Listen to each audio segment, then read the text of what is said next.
Olá, muita paz, muito amor, muita harmonia em seus corações.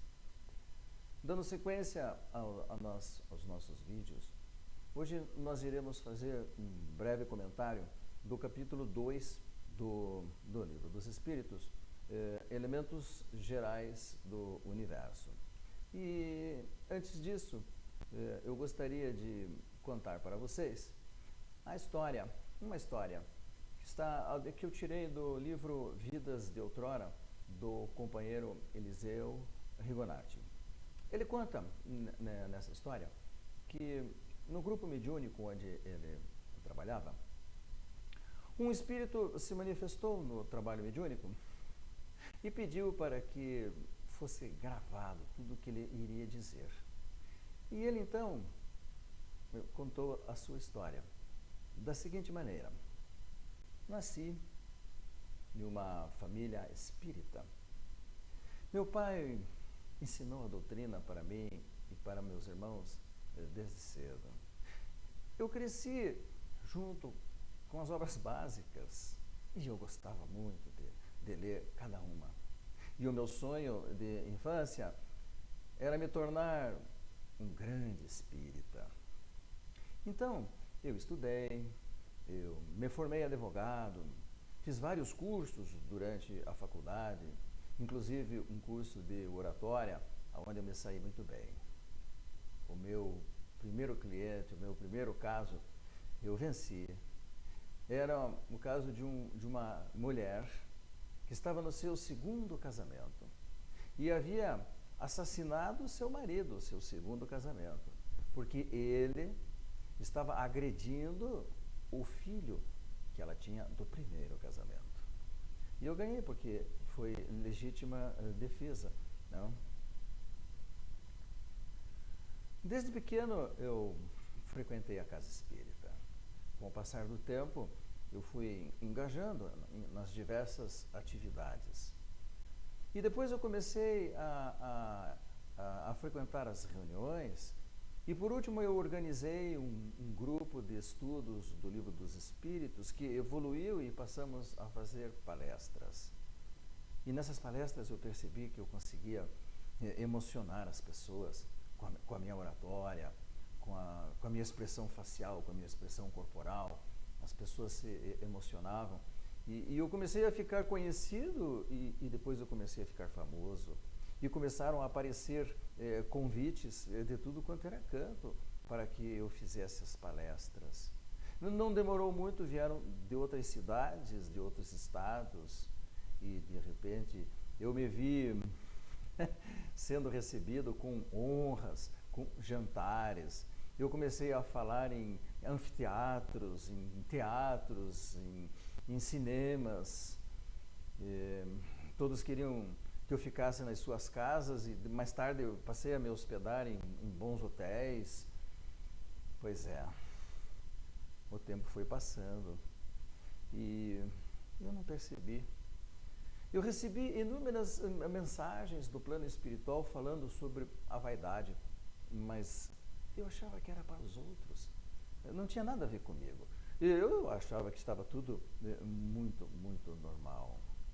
Ah, como eu me enganei.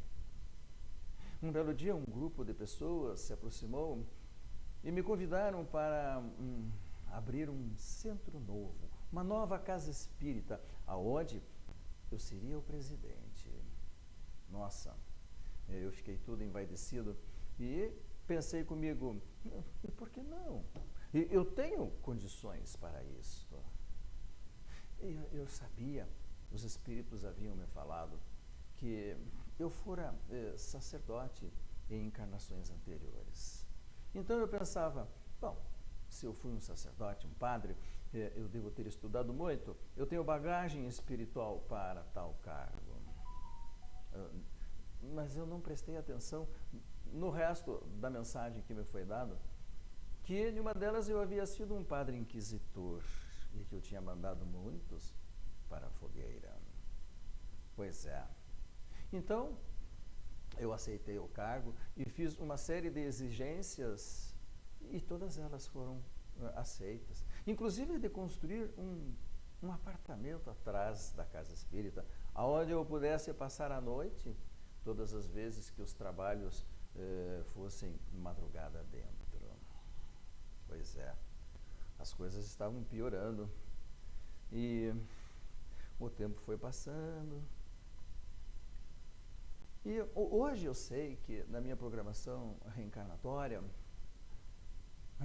era para eu trabalhar com a mediunidade e ajudar a todos aqueles que me procurassem para que eu conseguisse me ressarcir perante a minha própria consciência de tantos erros do passado. Pois é, nada disso veio. E o tempo foi passando, a vaidade foi piorando, foi crescendo. Eu comecei a implicar com os pobres. Eu já não os queria dentro da casa espírita. Mas sabe, sob a minha direção, nós fizemos reuniões mediúnicas maravilhosas, grandes doutrinações, materializações, mensagens, coisas muito bonitas aconteceram. Um belo dia, eu sofri um acidente de trem. A minha perna ficou tão machucada que eu fiquei manco daquela perna. A vergonha foi tão grande. E no íntimo eu sabia que aquilo lá eram resgates de vidas passadas. Mas a revolta tomou conta do meu coração. Sabe, não adianta ter o conhecimento. Nós precisamos interiorizá-lo, vivenciá-lo. Senão não tem valor nenhum.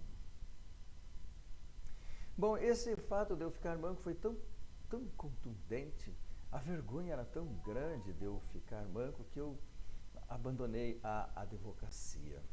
Tinha vergonha do que os colegas iriam falar ou gozar da minha cara, não é mesmo? Pois é. Mas daí eu comecei a viver da doutrina.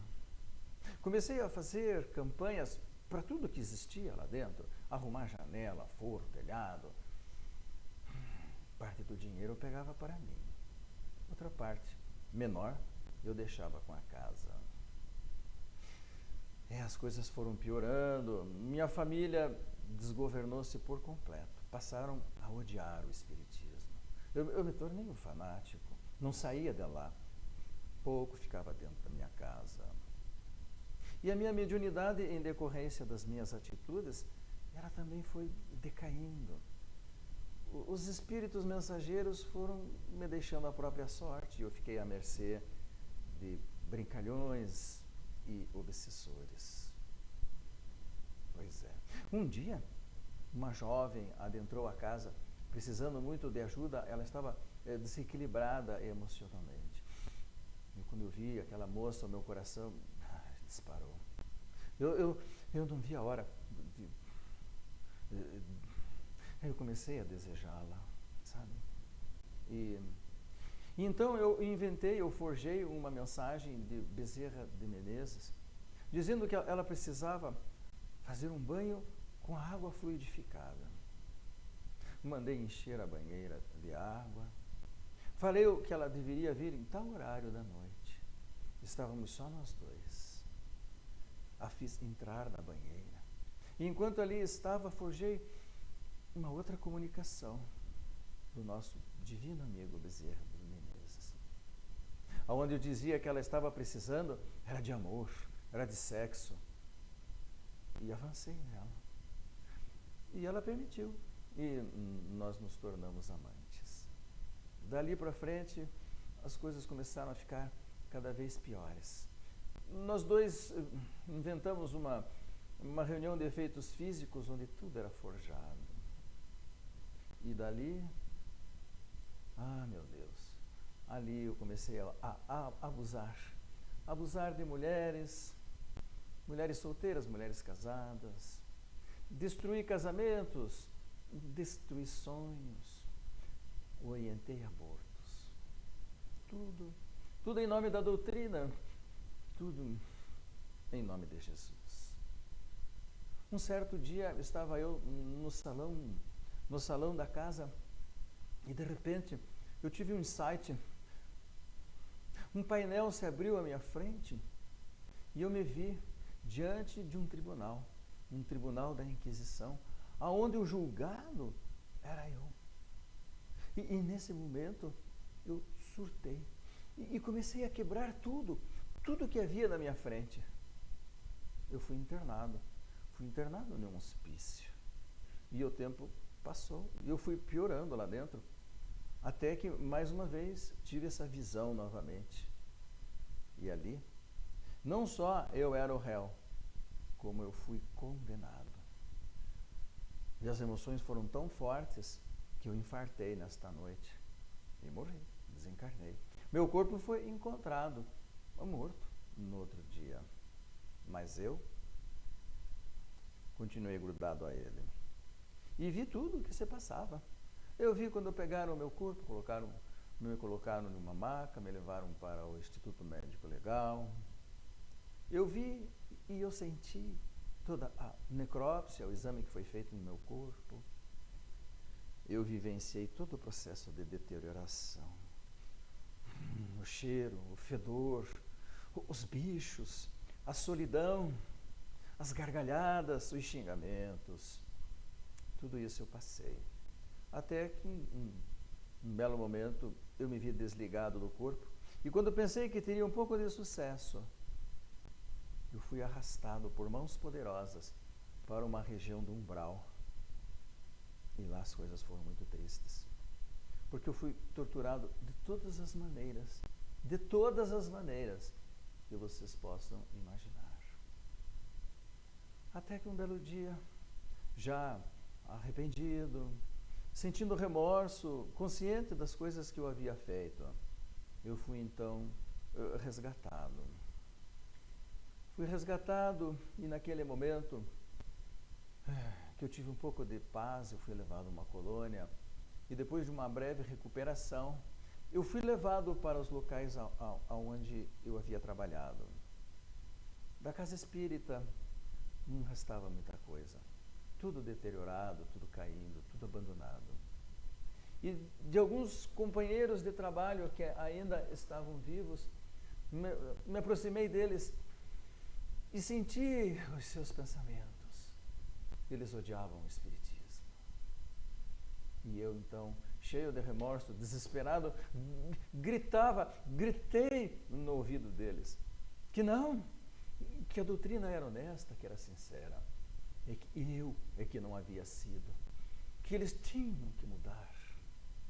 Pois é, mas eles não me ouviram e também não captaram as minhas emoções. E hoje eu estou aqui pedindo para que vocês gravem a minha história. Irmãos, não façam como eu. Sejam honestos e sinceros. Abracem a doutrina. Trabalhem com Jesus. Um grande abraço a todos. Do Dr. José. Pois é. Então, esse foi o depoimento do nosso companheiro. Como é triste os desenganos. Como é triste nós percebermos que nós falhamos. A Nete Guimarães, numa das suas palestras que ela fala de felicidade, ela nos conta que um dos fatores que mais nos trazem alegria e felicidade é quando nós nos superamos. Superamos algo, um obstáculo, e superamos usando ferramentas dignas. A alegria é muito grande. A sensação de fazer, de construir. Eu fico imaginando o sofrimento e a decepção dele, desse companheiro que fracassou retumbantemente. E agora tinha plena consciência de tudo o que tinha acontecido. Então, serve de grande alerta para todos nós, trabalhadores da casa espírita, conhecedores da doutrina. Não adianta só saber. Nós precisamos vivenciar. Para não sermos maus, basta não fazermos nada. Mas para sermos bons, nós temos que fazer coisas boas. Então, vamos lá. No capítulo 2 do Livro dos Espíritos, nós temos aqui elementos gerais do universo, conhecimento do princípio das coisas, espírito e matéria, propriedade da matéria, espaço universal. Como eu disse para vocês, são breves comentários, né? Então, na pergunta 17, o Kardec questiona os espíritos. É permitido ao homem conhecer o princípio das coisas? E eles respondem que não, que Deus não permite que tudo seja revelado ao homem aqui na Terra. Pois é, aqui na Terra. Terra, mundo de expiações e provas, como nos descreve Kardec na sua classificação dos mundos. E nesses mundos de expiações e provas vivem espíritos inferiores, nós. Infelizmente, né, para o nosso ego, para a nossa vaidade e para o nosso orgulho, é exatamente o que nós somos, não é mesmo? Espíritos inferiores, aprendizes. Na realidade, na jornada da vida, estamos mais perto do começo do que da metade. E temos muito a aprender. Então, ao invés de nós nos envergonharmos ou nos rebelarmos dessa situação de sermos espíritos inferiores, cheios de problemas, falíveis, nós temos mais é que usar essa energia toda e a usarmos para crescermos, para despertarmos o mais rápido possível, para podermos nos libertar destas dimensões mais grosseiras da matéria onde estamos hoje. Vale a pena o esforço e o sacrifício.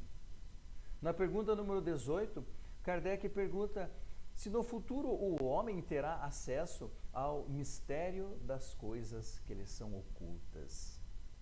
E a resposta é simples, terá acesso, mas à medida que se eleve moralmente.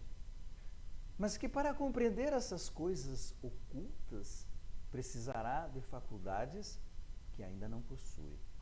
Ou seja, nós ainda temos muito o que evoluir, muito o que crescer espiritualmente. E nessa jornada de crescimento, muitas coisas iremos aprender e iremos adquirir novos dons, novos talentos que nós desconhecemos por enquanto. Sabemos de algumas coisas porque os nossos amigos espíritos, nossos amigos espirituais nos contam. Mas saber é uma coisa, vivenciar é outra completamente diferente. O Kardec faz alguns comentários a respeito desta resposta. Ele nos diz assim, olha, vejam que interessante. Quanto mais o homem penetra pelo seu conhecimento nesses mistérios, maior é a admiração pelo poder e pela sabedoria do Criador. Mas seja por orgulho ou por fraqueza, sua própria inteligência faz com que ele se iluda. São as coisas da vaidade e do orgulho. Nós vamos melhorando o nosso conhecimento intelectual e vamos nos achando melhores do que os outros. E aí é que começa o perigo, não é mesmo? E Kardec continua, acumula muito conhecimento, mas a cada encarnação que passa, verifica quantos erros tomou como verdade e quantas verdades, rejeitou como erros. E assim, a cada dia, acrescenta mais decepções ao seu orgulho. Pois é, mas a jornada evolutiva é assim mesmo. Nós, até hoje, aprendemos mais pelos nossos fracassos do que pelos nossos acertos, né? E, novamente repetindo, não podemos nos envergonhar pelo que nós fomos ou por que nós somos. O que fomos é o passado, não tem como modificar. E o que somos? Pois é, aqui nós podemos melhorar, fazer coisas melhores, despertar, procurar na nossa personalidade erros, defeitos e distorções. E para isso precisa muita coragem. Para procurar erros, para admitir que temos erros, que somos falhos, que falhamos, que erramos. Não é fácil, precisa ter coragem. Precisa trabalhar com outras energias. Nós temos que trabalhar com a humildade, de reconhecermos o que somos e tentarmos inibir o máximo possível a vaidade e o orgulho, que estão sempre criando máscaras máscaras para que nós não possamos nos enxergar como realmente somos. Então, a vida é um eterno aprendizado. E a cada passo, a cada novo obstáculo, nós devemos abrir os nossos olhos, agradecer a Deus por tudo o que nós estamos passando e tentar nos superar, sempre, a cada obstáculo, usando como ferramenta tudo o que Jesus nos ensinou. As ferramentas do amor, da harmonia interior, da serenidade, da integridade de caráter, da sinceridade.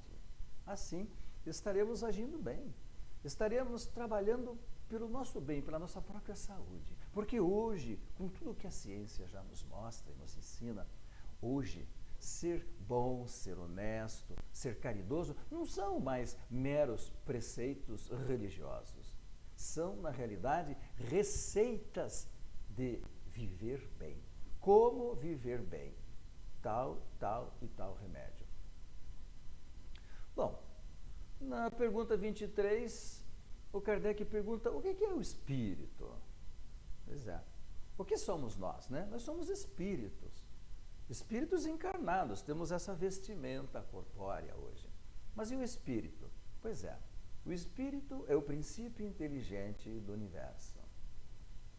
Somos filhos de Deus, herdeiros da divindade. E temos dentro de nós todas as sementes para desenvolvermos, para um dia, gradativamente, nos aproximando de Deus, nos tornarmos espíritos puros, sem erros. Pois é uma jornada grande, mas ela é factível, porque Jesus, o nosso maior modelo, o nosso irmão maior, o espírito mais evoluído que já pisou na crosta da terra, Jesus é e foi um espírito puro. E se ele alcançou essa condição, nós também podemos alcançar. Só que exige esforço de cada um. E essa jornada é individual. Não adianta jogar nas costas dos outros, não. Não tem valor nenhum para o nosso Pai. Qual a natureza íntima do espírito? E os espíritos respondem que não é fácil de explicar. O espírito não existe para o homem por não ser palpável, mas para nós ele é alguma coisa. Pois então, o espírito, ele tem um corpo, o perispírito, que reveste o espírito. Então, existe matéria. Pois é. Mas qual é a matéria do espírito? Nós não sabemos. Nós não sabemos porque não tem uma palavra que defina. Então, temos que dizer que o espírito é feito de matéria espiritual. O que nós vamos falar, né? O espírito, nós, filhos de Deus, nós somos pura energia. Uma energia que se desenvolveu e adquiriu a capacidade de pensar. Uma energia que progride, que evolui, que cresce.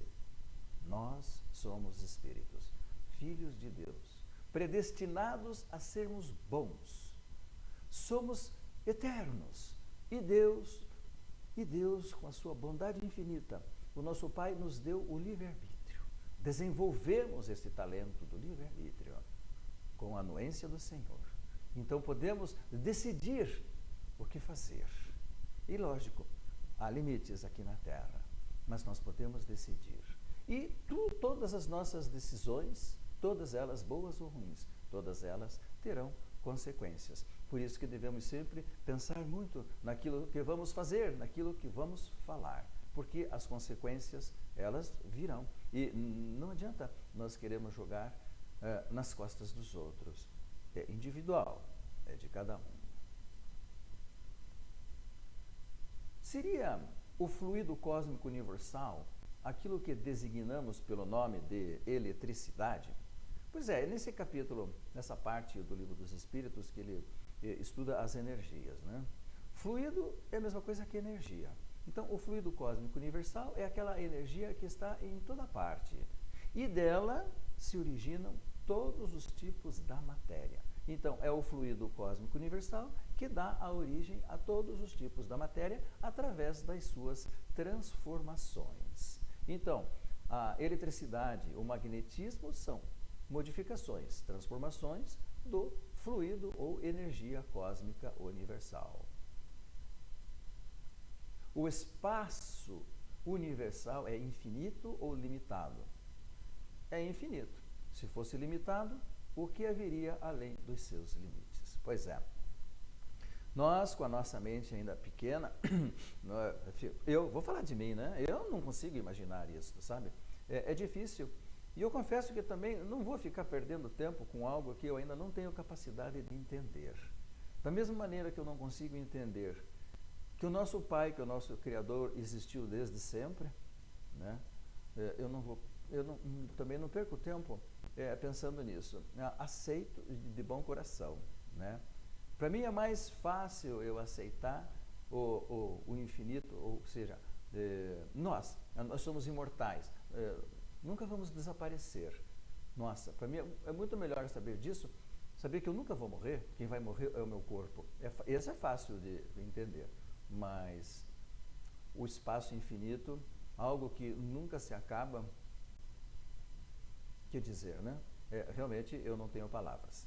Então, companheiros, fica aqui, desculpem as minhas limitações. Mas, sabem, o objetivo, como eu já falei no nosso vídeo anterior, é assim, comentários rápidos para chamar a atenção, na tentativa de que você que está ouvindo tenha curiosidade de ir lá naquele capítulo e ler as outras perguntas, se interessar, se informar um pouco mais. É muito importante nós termos essa informação da espiritualidade. Nos traz bem-estar, tranquilidade, harmonia, amplia a nossa fé no nosso Pai, a nossa crença em Deus. Então, paramos por aqui. Até o nosso próximo vídeo. Seja feliz. Lute para ser feliz. Um grande abraço a todos.